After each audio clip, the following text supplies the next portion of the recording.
أعوذ بالله من الشيطان الرجيم يا أيها الإنسان ما غرك بربك الكريم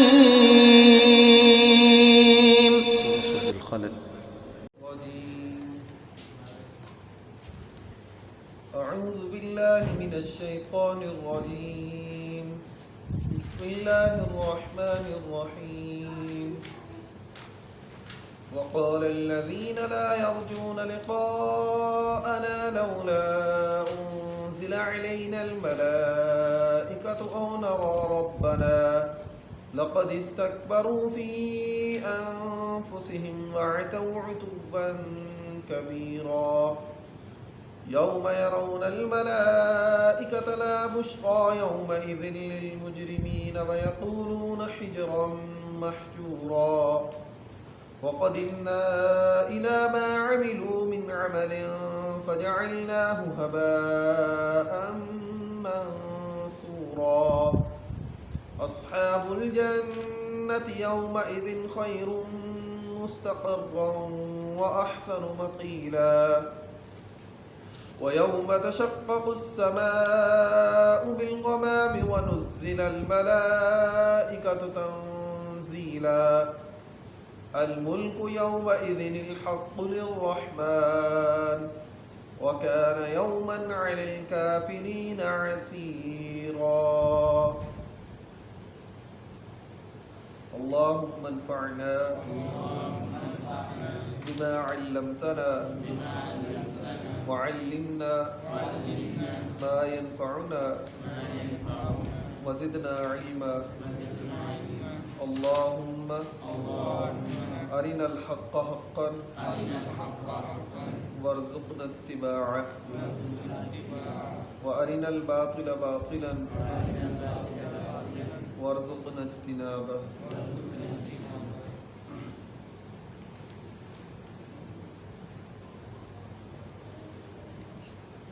وقال الذین اور کہا ان لوگوں نے لا یرجون جو نہیں امید رکھتے لقاءنا ہماری ملاقات کی لولا انزل کیوں نہیں نازل کیا گیا علینا ہم پر الملائکہ لولا انزل کیوں نہیں نازل کیے گئے علینا ہم پر الملائکہ فرشتے او نرى ربنا یا ہم دیکھتے اپنے رب کو لقد البتہ تحقیق استکبروا انہوں نے تکبر کیا فی انفسہم اپنے نفسوں میں وعتوا اور سرکشی کی عتوا کبیرا بہت بڑی سرکشی یوم اس دن یرون الملائکہ جس دن دیکھیں گے فرشتوں کو لا بشرا یومئذ کوئی خوشخبری نہیں ہوگی اس دن للمجرمین مجرموں کے لیے ویقولون اور وہ کہیں گے حجرا محجورا دور کی آڑ ہے پتھر کی آڑ ہے وقدمنا اور ہم متوجہ ہوں گے الی ما عملوا ان اعمال کی طرف جو انہوں نے کیے من عمل عملوں میں سے فجعلناہ پس ہم بنا دیں گے انہیں ہباء منثورا پراگندہ غبار اصحاب الجنہ جنت والے یومئذ اس دن خیر زیادہ بہتر ہوں گے مستقرن ٹھکانے کے اعتبار سے واحسن مقیلا اور زیادہ اچھے آرام گاہ کے اعتبار سے ویوم اور اس دن تشقق السماء پھٹ جائے گا آسمان بالغمام بادلوں کے ساتھ ونزل الملائکہ اور اتریں گے فرشتے تنزیلا اتارے جائیں گے فرشتے تنزیلا اتارے جانے الملک یومئذ بادشاہت اس دن الحق سچی للرحمن رحمان کے لیے ہوگی وکان یومن اور ہوگا دن علی الکافرین کفار پر عسیرا بہت سخت وقال الذين لا يرجون لقاءنا، یہ سورت شروع سے ہی جہاں سے اللہ تبارک و تعالی سورۃ الفرقان کا آغاز کیا، شروع کے اندر سے ہی اللہ تبارک و تعالی کفار کا اعتراضات کا ہی جو ہے وہ تسلسل کو قائم کیے ہوئے ہیں کہ جو بھی نبی علیہ الصلاۃ والسلام کے ساتھ اعتراض کرتے، الہ ہونے کے اعتبار سے اللہ کے اوپر انہوں نے اعتراض کیے، پھر کتاب اللہ کے اوپر انہوں نے اعتراض کیے، پھر نبی علیہ الصلاۃ والسلام کی ذات کے اوپر انہوں نے اعتراض کیے، اب یہاں سے ایک ان کا نیا اعتراض ہے کہ لا یرجون لقاءنا، حالانکہ اللہ تبارک و تعالیٰ اگر کہہ دیتے وقال الذین کفروا تو اس کا بھی یہی مطلب تھا کہ وہ لوگ جنہوں نے اللہ تبارک و تعالیٰ کا انکار کیا یا نبی علیہ الصلاۃ والسلام کا انکار کیا، جنہوں نے کفر کیا، لیکن یہاں اللہ تبارک و تعالیٰ نے سیدھا سیدھا کہا وقال الذین لا یرجون لقاءنا، اور کہا ان لوگوں نے جو ہماری ملاقات کا یقین نہیں رکھتے، کیا کہا لولا انزل علینا الملائکہ، کہ ہمارے اوپر فرشتے کیوں نہیں نازل ہوتے۔ یہ اصل میں ان کا اعتراض تھا جو گما پھرا کر وہ آپس کے اوپر کرتے، یہ اصل میں ان کا اعتراض کئی اعتبار سے وہ نبی علیہ الصلاۃ والسلام کے اوپر اعتراض کرتے۔ پہلا تو یہ اعتراض تھا ان کا کہ نبی جو ہے وہ بشر نہیں ہو سکتا، پہلا سب سے بڑا اعتراض تھا۔ پھر دوسرا، ہاں اگر نبی ہی بشر ہونا تھا تو پھر کوئی اس بستی میں سے جو بڑا مالدار ہے، سردار نسل کا انسان ہے، بڑا مالدار جو سردار ہے جس کا یہاں سکہ چلتا ہے، اس کو ہونا چاہیے تھا نا کہ اس بستی میں سے جو سب سے بہترین آدمی ہے اس کے اوپر اللہ تبارک و تعالیٰ کو کتاب اللہ کو نازل کرنا چاہیے تھا۔ رجل من القریتین عظیم، ان دونوں بستیوں میں جو سب سے بڑا انسان ہے اس کے اوپر اللہ تبارک و تعالیٰ کو کتاب اللہ کو اتارنا چاہیے تھا۔ پھر اگلی بات، جب پھر بھی ان کا من نہیں بھرا تو پھر انہوں نے آگے سے اللہ تبارک و تعالیٰ کے اوپر کہا کہ وَإِذَا جَاءَتْهُمْ آيَةٌ قَالُوا لَن نُؤْمِنَ حَتَّى نُؤْتَى مِثْلَ مَا أُوتِيَ رُسُلُ اللَّهِ۔ پہلا تو یہ اعتراض تھا، ٹھیک ہے اگر کسی کو نبی بنانا تھا تو بستی میں سے کسی سردار کو بنا لیتے، تو اب اگلا اعتراض کیا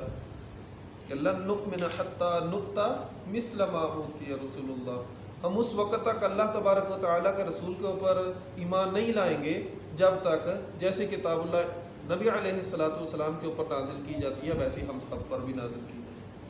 کہ جیسے فرشتہ ان کے اوپر اللہ تبارک و تعالیٰ کا کلام لے کر آتا ہے ویسا کلام ہمارے اوپر نازل کرے تو ہم جو ہے زیادہ ہم ایمان لے آئیں گے، سارے ایمان لے آئیں گے۔ حالانکہ اللہ نے خود ہی جواب دیا اللہ اعلم حیث یجعل رسالتہ، اللہ تبارک و تعالیٰ زیادہ بہتر جانتے ہیں کہ اللہ نے کس کو اپنا رسول بنانا ہے۔ اللہ تبارک و تعالیٰ کو یہ مشورہ دینے کی کوئی ضرورت نہیں ہے کہ ہر کسی کے اوپر جو ہے وہ کتاب اللہ کو اتارے۔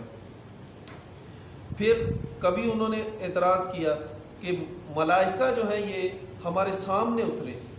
ملائکہ ہمارے سامنے بے شک ایک فرشتہ اترے، یہ سارے ملائکہ جو ہیں وہ ہمارے سامنے اترے، کبھی کہتے او تأتی باللہ والملائکۃ قبیلا، کہ اللہ تبارک و تعالی ہمارے سامنے آئے اور فرشتے ہمارے سامنے نزول فرمائے، ہمارے سامنے اترے تو ہم مان لیں گے۔ ان کو یہاں اللہ تبارک و تعالی نے جواب دیا کہ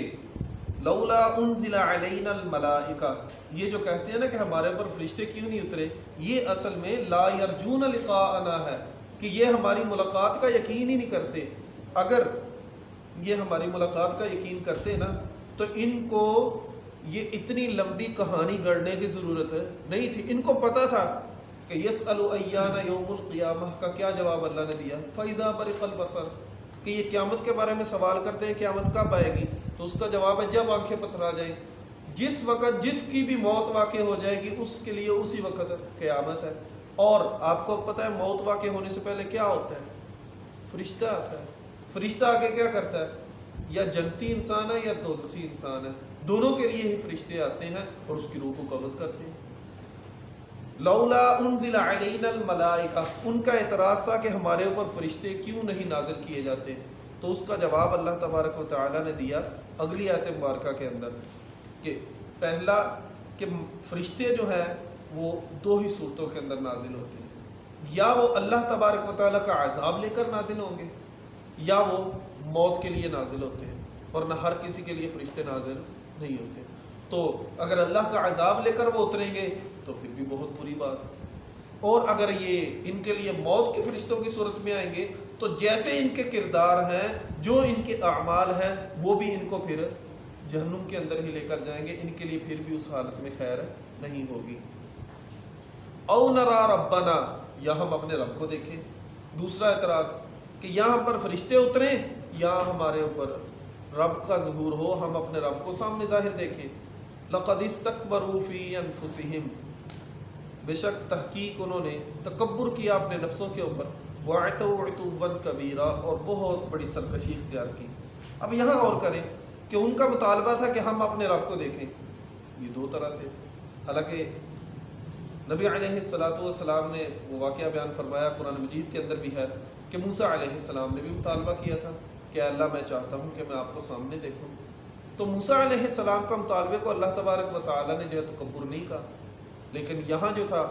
ان کے بارے میں تکبر کہا، کیونکہ موسیٰ علیہ السلام اللہ تبارک و تعالیٰ کو مانتے تھے، اللہ تبارک و تعالیٰ کے اوپر ان کا مکمل اعتماد تھا، سارا کچھ موجود تھا، لیکن صرف اللہ تبارک و تعالیٰ کے لیے وہ صرف اللہ کا ظہور دیکھنا چاہتے تھے۔ لیکن جب اللہ تبارک و تعالیٰ نے ان کو کہا کہ آپ سامنے پہاڑ پہ دیکھیں کہ اگر وہ پہاڑ قائم و دائم رہے گا تو آپ مجھے بھی دیکھ لیں گے، لیکن فلما تجلی ربہ للجبل جعلہ دقا وخر موسیٰ صاعقا، کہ جب اللہ تبارک و تعالیٰ نے پہاڑ کے اوپر اپنی تجلی ڈالی تو پہاڑ ریزہ ریزہ ہو گیا۔ موسیٰ علیہ السلام کی کیا حالت ہوئی؟ وہ گر گئے، بے ہوش ہو گئے۔ یہ ان کا عاجزی کے طور پر تھا، کیونکہ اللہ تبارک و تعالیٰ سے وہ ہم کلام ہوتے رہتے، جس وجہ سے ان کے دل کے اندر ایک اشتیاق پیدا ہوا کہ جس ہستی کے ساتھ میں ہم کلام ہوتا ہوں کیوں نہ ہو ان کا دیدار بھی کیا جائے۔ لیکن یہاں ان کا مقصد یہ نہیں تھا، یہاں ان کا مقصد تھا اللہ تبارک و تعالیٰ کی تکذیب۔ اللہ تبارک و تعالیٰ کو دیکھنا مراد اللہ تبارک و تعالیٰ کی تکذیب کے زمرے میں تھا۔ جنہوں نے اللہ تبارک و تعالیٰ کی اتنی نشانیاں دیکھی پھر بھی نہیں مانا۔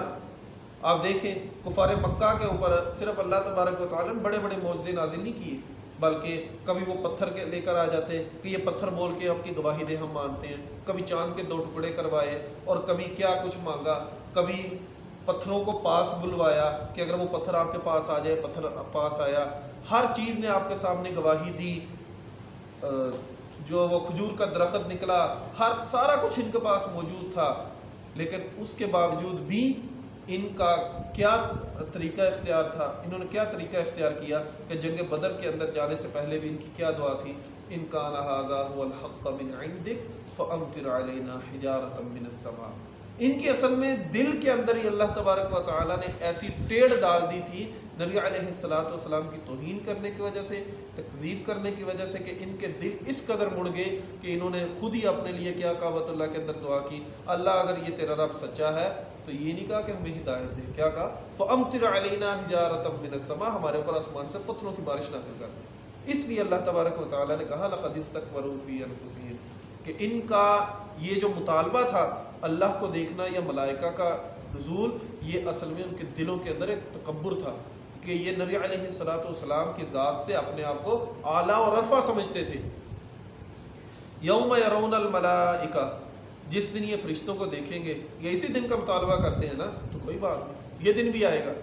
یوم یرون الملائکہ، لیکن جس دن یہ فرشتوں کو دیکھیں گے، لا بشرا یومئذ، اس دن کوئی خوشخبری نہیں ہوگی۔ ان کا مطالبہ پورا ہوگا، لیکن وہ مطالبہ پورا ہونا ان کے لیے باعث خوشی نہیں ہوگا، خوشی کا باعث نہیں ہوگا، بلکہ للمجرمین، اس دن مجرموں کے لیے کیا حالت ہوگی؟ وَيَقُولُونَ حِجْرًا مَحْجُورًا، تو اس دن وہ کہیں گے پتھر کی اوڑ، پتھر کی اوڑ۔ یہ ایسے ہی ہے جیسے ہم بھی کہتے ہیں کسی جو بہت قوی دشمن ہو تو ہم کیا کہتے ہیں کہ اللہ تبارک و تعالیٰ اس سے پناہ دے، اس کے اور میرے درمیان میں کوئی پتھر حائل ہو جائے، بڑا مضبوط پتھر حائل ہو جائے کہ جس کو یہ توڑ نہ سکے اور میں اس کے شر سے بچ جاؤں، اور اس کے اور میرے درمیان میں جو ہے پہاڑ حائل ہو جائے جس کی وجہ سے میں اس کے شر سے بچ جاؤں۔ وہ ہے کہ اس وقت وہ یہ پکار لگائیں گے کہ پتھر ہو ہمارے درمیان میں، لیکن ملائکہ جو ہے وہ پتھروں سے رکتے تو ہے نہیں، وہ اللہ تبارک و تعالیٰ کی جو ہے وہ نورانی مخلوق ہے، وہ تو جہاں اللہ حکم دیتے ہیں وہیں پہنچ جاتے ہیں۔ وَقَدِمْنَا إِلَى مَا عَمِلُوا مِنْ عَمَلٍ، اور ہم متوجہ ہوں گے، ہم آئیں گے الی ما عملوا، تمام ان کے اعمال کی طرف جو بھی انہوں نے کیے، فجعلناہ ھباء منثورا، پس ہم انہیں اڑتا ہوا پراگندہ غبار بنا دیں گے۔ اب یہاں دیکھیں کہ اس دنیا کے اندر رہتے ہوئے جو بھی اعمال انسان کرتا ہے، اس کے اعمال کے کرنے کا بنیادی مقصد کیا ہے؟ کہ اللہ تبارک و تعالی سے اس کا اچھا بدلہ۔ اور مؤمنین جتنے بھی ہیں، مسلمان جتنے بھی ہیں، ان کا کیا مطالبہ ہے کہ روز قیامت جب ہم اللہ کے دربار کے اندر پہنچیں تو اللہ تبارک و تعالی وہاں میزان کو قائم کریں، تو کیا ہوگا؟ ہمارے اللہ تبارک و تعالی نیکیوں کو بڑھا دیں، برائیاں ہماری کم ہوں، اپنی رحمت کے ساتھ اللہ ہمیں جنت کا داخلہ نصیب فرمائے۔ اور لیکن جو شخص قیامت کا سرے سے منکر ہو، نبی علیہ الصلوۃ والسلام کا منکر ہو، قرآن مجید کے اندر جو اللہ نے آخرت کا جتنا بھی تذکرہ کیا اس کا منکر ہو، دوبارہ میدان محشر کے اندر جانے کا ہی منکر ہو، تو اس کے لیے پھر اعمال کا کوئی بھی وزن اللہ نہیں رکھیں گے، کیونکہ اس کے جتنے بھی وہ نیکی کے کام کرے گا، اس نیکی کے کام کے کرنے کا مقصد ہے اللہ تبارک و تعالیٰ سے اجر کا مطالبہ ہوگا ہی نہیں، اس کا دنیاوی مقصد ہوگا۔ حالانکہ قرآن مجید کے اندر اللہ تبارک و تعالیٰ نے بھی فرمایا کہ کیا وہ سمجھتے ہیں کہ ان کا یہ اجعلتم سقایۃ الحاج وعمارۃ المسجد الحرام کمن آمن باللہ والیوم الآخر وجاہد فی سبیل اللہ لا یستوون عند اللہ، کہ تم کیا سمجھتے ہو یہ حاجیوں کو پانی پلانا، وعمارۃ المسجد الحرام، عام کوئی مسجد نہیں بنانی بلکہ مسجد حرام کو بنانا، مسجد حرام کی تعمیر کرنا۔